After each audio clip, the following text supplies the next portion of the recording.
राजस्थान के मुख्य लोक देवता जिसमें से बाबूजी के बारे में, तो उनका बाबूजी राठौड़ का हम आज विवरण मतलब परिचय पढ़ेंगे। तो आज हमारे इस क्लास में आपका जुड़ने के लिए धन्यवाद और तहे दिल से हार्दिक एवं अभिनंदन। और ये बाबूजी राठौड़ मोस्ट इम्पोर्टेंट है लोक देवताओं में से। हमने पिछली क्लास में बात किया था लोक देवता बाबा रामदेव जी के बारे में, और अब आप आज बात करेंगे लोक देवता बाबूजी के बारे में। और राजस्थान की हर कंपटीशन एग्जाम में बाबूजी राठौड़ के बारे में कुछ तथ्य आते हैं नॉर्मल क्वेश्चन है, पर इसकी बेसिक जानकारी आती है, पर वो भी इम्पोर्टेंट है। राजस्थान जीके की दृष्टि से ये इम्पोर्टेंट है। जैसे कि हम आज आपको बता दें कि बाबूजी राठौड़ के विविध परीक्षाओं में ये प्रश्न पूछा जाता है कि उनके माता का क्या नाम है, या उनके ये पूछा जाता है कि कोलुमंड कौन से लोक देवता है, तो ये ऑप्शन दिया जाता है। 4 ऑप्शन दे रखे जिसमें लोक देवता बाबूजी के ऑप्शन बताएं। और ये भी पूछा जाता है कि राजस्थान के लक्ष्मण जी का अवतार कौन से देवता को कहा जाता है, तो सबसे पहला बाबूजी की राठौड़ का नाम आता है जिस राजस्थान के लोक देवता है। तो अब हम बात करेंगे आज के उनके शुरुआत जन्म से। तो बाबूजी राठौड़ का जन्म कोलुमंड जो कि फड़ोदी में है। पहले जोधपुर में आता था अपना बजनलाल की सरकार, और इसने गहलोत सरकार ने इनको फड़ोदी डिस्ट्रिक्ट बना दी, इसीलिए अब कोलुमंड वहाँ फड़ोदी में आता है। कब हुआ था बाबूजी राठौड़ का जन्म? हुआ था 1239 ईस्वी में हुआ था। और बाबूजी की माता का नाम कमला देवी। एक माना जाता है कि बाबूजी की माता का नाम कमला देवी है, और एक उसकी माता एक अप्सरा थी, और अप्सरा इंद्रदेव ने भेजी थी अप्सरा को। और क्या है कि वो कुछ शक्तियाँ भूल गई, इसीलिए वो वापस देवलोक में नहीं गमन हो पाई, इसीलिए दानल जी का उसके साथ विवाह हो गया और वो शना गई थी। उसके बाद में देखते हैं बाबूजी राठौड़ के पिता का नाम। बाबूजी राठौड़ के पिता का नाम दानल जी राठौड़, ठीक है, हो गया। उसके बाद हम देखते हैं बाबूजी राठौड़ की पत्नी का क्या नाम था। बाबूजी राठौड़ की पत्नी का नाम दो एग्जाम आते हैं। एक ये भी आता है, सुप्यारे देव भी आता है, और फूलम देव भी आता है। दोनों राइट ऑप्शन है। और इनकी पत्नी कहाँ की राजकुमारी थी, जो कि अमरकोट वर्तमान में अभी क्या है पाकिस्तान में है, वहाँ की राजकुमारी थी। और अब बात करें बाबूजी राठौड़ के गुरु का क्या नाम था, बाबूजी राठौड़ ने किस शिक्षा ग्रहण की थी, तो हम आपको बताते हैं कि बाबूजी राठौड़ के गुरु का नाम समरस भारती। बाबूजी राठौड़ के गुरु का नाम समरस भारती, ठीक है। उसके बाद हम बात करते हैं कि पहले तो उनकी डिटेल पढ़े जैसे कि भाई, तो उनके भाई का एक बाबूजी राठौड़ का मतलब बड़ा भाई है, उनका नाम है गुड्डू जी। ये हैं बाबूजी राठौड़ के बड़े भाई। जब बाबूजी राठौड़ के और उसके मध्य युद्ध होता है, जिसके मतलब उनके बहनों के, और बाबूजी राठौड़ अपनी वीरगति को प्राप्त हो जाते हैं, पर इनका पुत्र और बाबूजी का भतीज रूपनाथ जी लास्ट में जिंजराव खिलजी से लेते हैं बदला, क्योंकि रूपनाथ जी बाबूजी राठौड़ का बदला लेते हैं इनसे, अपने जिंजराव खिलजी से। और बाद में ये हिमाचल प्रदेश में ज़्यादा पूजे जाते हैं ये लोक देवता, जो ये भी लोक देवता एक हैं।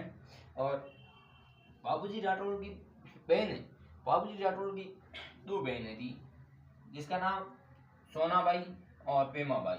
सोनाबाई का विवाह यहाँ हुआ था अपने नागौर के शासक जिंजराव खिलजी के बारे में, और वो हम आपको आगे फिर जिंजराव खिलजी की कहानी सुनाएंगे। बहुत ही इम्पोर्टेंट कहानी है, और अगर आपने कभी भी अभी सुना हो कि बाबूजी राठौड़ के, तो ये आपको बहुत ही शानदार कहानी है। तो हम के जिंजराव खिलजी की और बाबूजी की बनती नहीं है, घोड़ी आती है, मतलब पूरा पिक्चर आपके पिक्चर क्लियर हो जाएगी। उसके बाद में अब आपको बात करते हैं बाबूजी के बहनोई का क्या नाम। बहनोई का नाम जिंजराव खिसी, और वो कहाँ का शासक था, नागौर का शासक था। और बाबूजी राठौड़ किसके अवतार थे? माना जाता है कि बाबूजी राठौड़ लक्ष्मण जी का अवतार थे। किसका?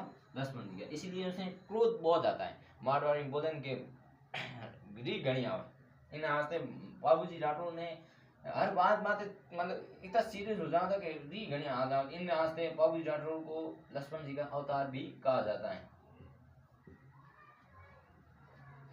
राठौड़ लोक देवता के बारे में तो बाबूजी राठौड़ की बहन का नाम तो हमने पढ़ लिया था। उसके बाद हम बाबूजी राठौड़ की एक धर्म बहन थी। बाबूजी राठौड़ की एक धर्म बहन थी जिसका नाम था देवल सारणी। जब इसके पीछे बहुत ही रोचक कहानी है। तो बाबूजी राठौड़ का जब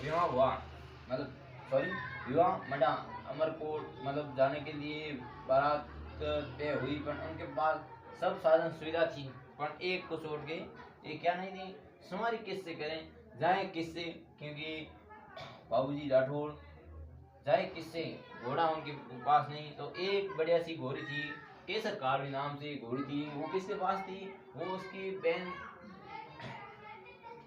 देवल सारणी के पास थी। तो देवल सारणी को बहन बनाया।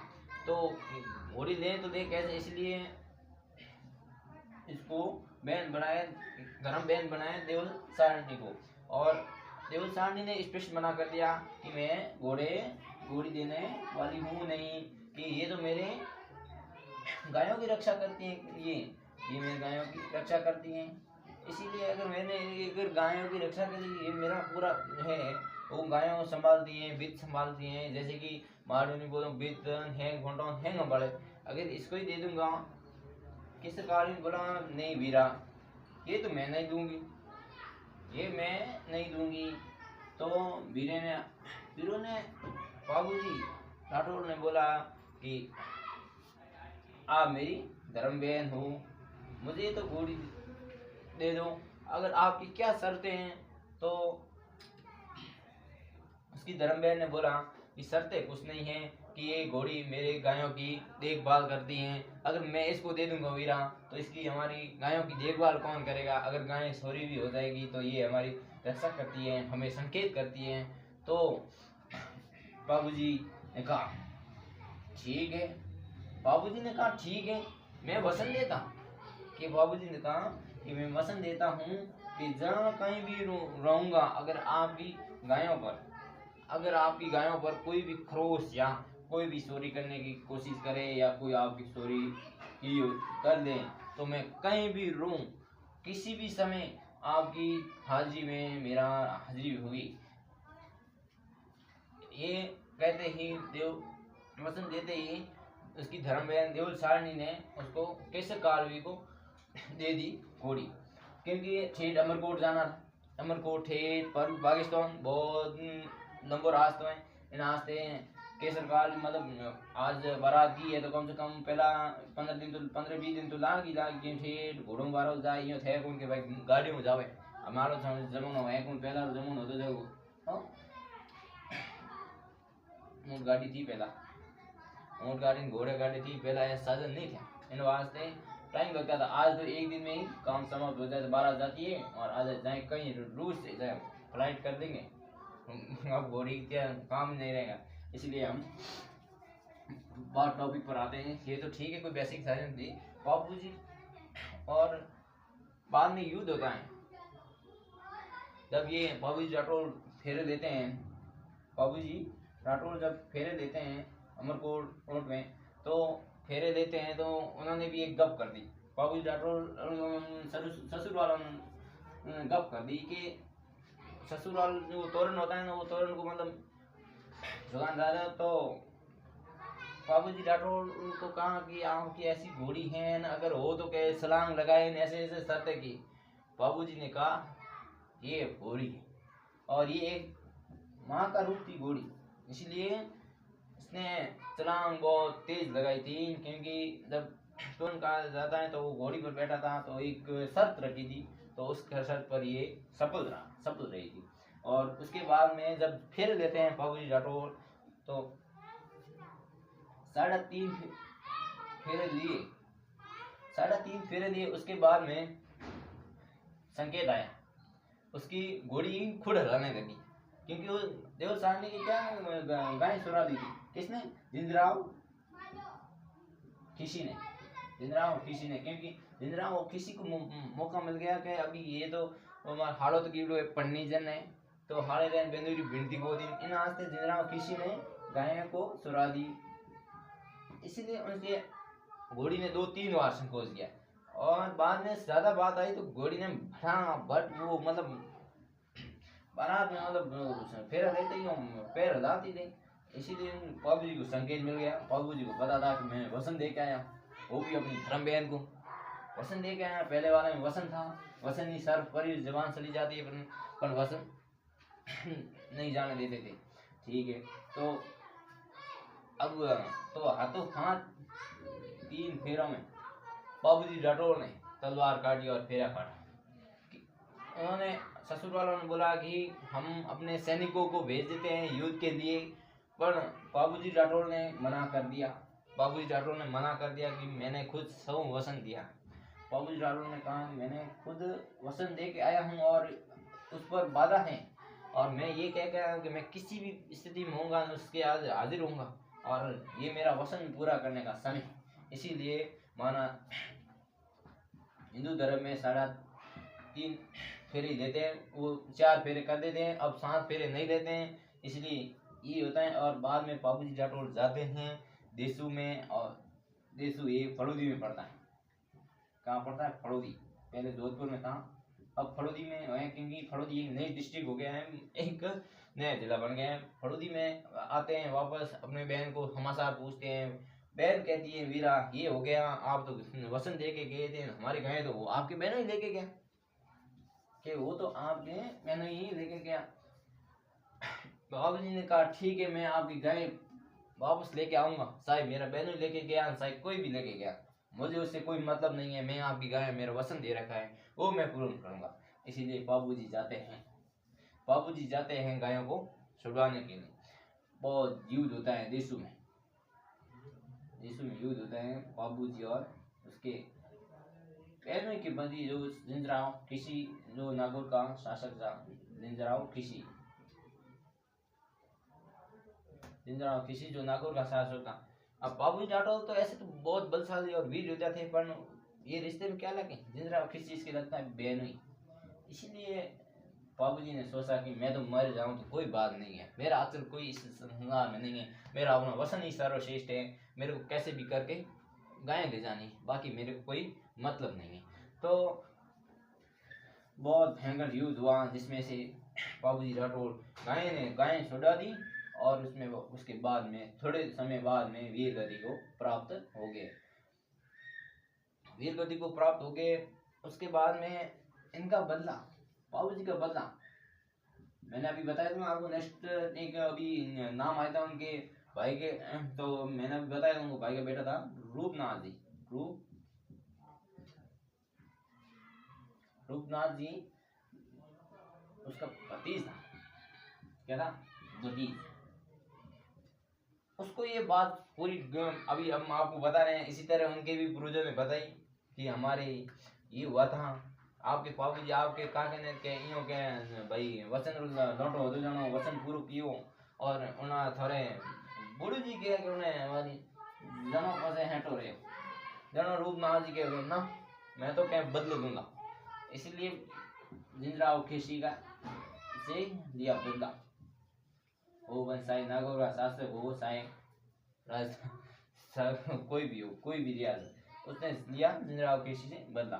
ठीक है, ये कहानी हो जाती है यही खत्म। और हम आगे उसके बारे में बताते हैं बाबूजी राठौर के बारे में। अब हम बाबूजी राठौर के प्रतीक की बात करते हैं। हम बाबूजी राठौर के लिए प्रतीक होता है, तो देखिए बाबूजी राठौर किस तरह से मतलब उसकी छवि थी, उस चित्र में देखते हैं तो किस तरह से उसके देखो भाला लिए अश्व रोई, कि भाला लिए अश्व रोई, दाईं और झुकी हुई पाग, ये मतलब प्रतीक है उसके, मतलब कैसे दिखते हैं उसके ये प्रतीक हैं। और बाबूजी राठौर के उपनाम, बाबूजी राठौर ने बहुत कार्य किए थे। बाबूजी राठौर को ऊँट लाने का सह भी कहा जाता है। ऊँट लाने का सह, ऊँटों। और बाबूजी राठौर को ऊँटों का देवता कहा जाता है। प्लेन रक्षक देवता भी कहा जाता है। प्लेन रक्षक देवता क्यों कहा जाता है कि ऊँटों में एक खतरनाक हो जाती है बीमारी, ऊँटों के देवता को ही पूजना पड़ता है, इसीलिए ऊँटों के देवता को बाबूजी राठौर ऊँटों के देवता हैं। अगर ऊँट बीमार हो जाते हैं तो ऊँटों के लिए बाबूजी की पूजा की जाती है। बाबूजी की फड़ का वासन किया जाता है। बाबूजी की फड़ भी है जो हम आगे आपको बता रहे हैं, बाबूजी की फड़ है। और उनके सहयोग मतलब उन्हें हाथी कौन कौन होता है, उन्हें सहयोग है देखो, चंदो जी है, दादू जी है और अड़मल जी है, तो ये हैं उनके सहयोगी। लोक देवता बाबूजी राठौर के कार्य, तो लोक देवता बाबूजी राठौर के कार्य बहुत इंपॉर्टेंट है, एग्जाम की दृष्टि से पूछे जाते हैं और कॉम्पिटिटिव एग्जाम में से एक क्वेश्चन आता है, चाहे कैसे भी आओ, बाबूजी राठौर के रिलेटेड क्वेश्चन आ जाता है। मुल्तान प्रदेश सिंध प्रदेश से मारवाड़ में सर्वप्रथम, मारवाड़ में रेगिस्तान में सर्वप्रथम ऊँट लाने का शहरी बाबूजी राठौर को कहा जाता है। और बाबूजी राठौर को ऊँट के बीमार होने पर उसका इलाज किया जाता है। अगर ऊँट बीमार हो जाता है तो बाबूजी राठौर का इलाज मतलब फड़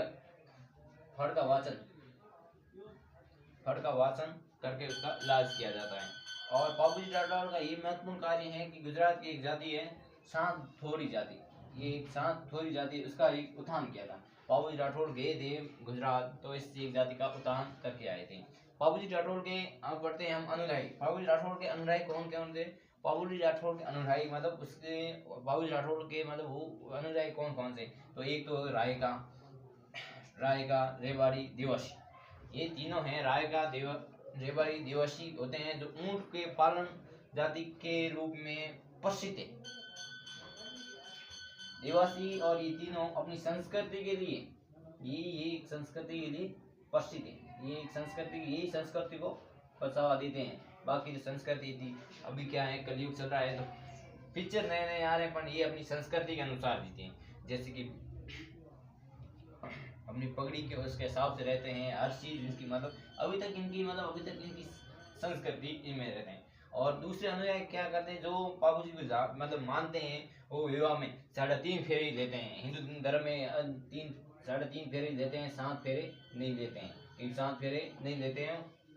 और बाबूजी राठौर की फड़ मतलब बाबूजी राठौर की फड़ है, बाबूजी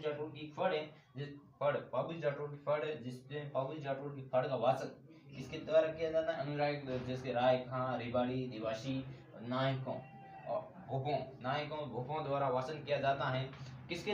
कौन से वाद्य यंत्र के द्वारा ये फड़ का वाचन किया जाता है? तो हमारे दोस्तों रावणहत्था के द्वारा इस फड़ का वाचन किया जाता है। रावणहत्था के द्वारा वाचन किया। लोक देवता बाबूजी राठौर की फड़, हमने जो फड़ की बात की थी, किसके अंदर वाचन किया जाता है और कौन वाचन किया जाता है, कि हमने बात की थी फड़ इनके दिवासी, रायका, रेवाड़ी, नायका द्वारा वाचन किया जाता है और ये अनुरागी होते हैं। और ये इम्पोर्टेंट है। बाबूजी सबसे लोकप्रिय फड़ किसकी हैं? बाबूजी राठौर की, जो कि इम्पोर्टेंट दृष्टि से महत्वपूर्ण है, जीके की दृष्टि से ये बहुत ही महत्वपूर्ण है, क्योंकि सबसे लोकप्रिय है, मतलब सबसे लोकप्रिय फड़ हैं जो कि बाबूजी राठौर की हैं। बाबूजी राठौर की मुख्य साहित्य मतलब बाबूजी राठौर की मुख्य साहित्य क्या है? बाबूजी सेन, बिट्टू मेहरा और बाबूजी बाता, लक्ष्मी कुमारी चुंडावर। अगर कोई किसी भी की बातें राजस्थान में आ जाए कि भाई बातों से याद कर देना, ये बातें हमेशा लक्ष्मी कुमारी चुंडावती लिखते हैं। राजस्थान में यही लिखते हैं, राजस्थान में बातें यही लिखते हैं। जैसे कि अभी हमारे पास आया बाबूजी की बातें लक्ष्मी कुमारी चुंडावती ने लिखी थी। और एक जाति है जो कि मुसलमानों में एक जाति आती है मेहर जाति के लोग, जो मेहर जाति के लोग हैं, जो बाबूजी को किसके रूप में पूजते हैं? पीर के रूप में पूजते हैं।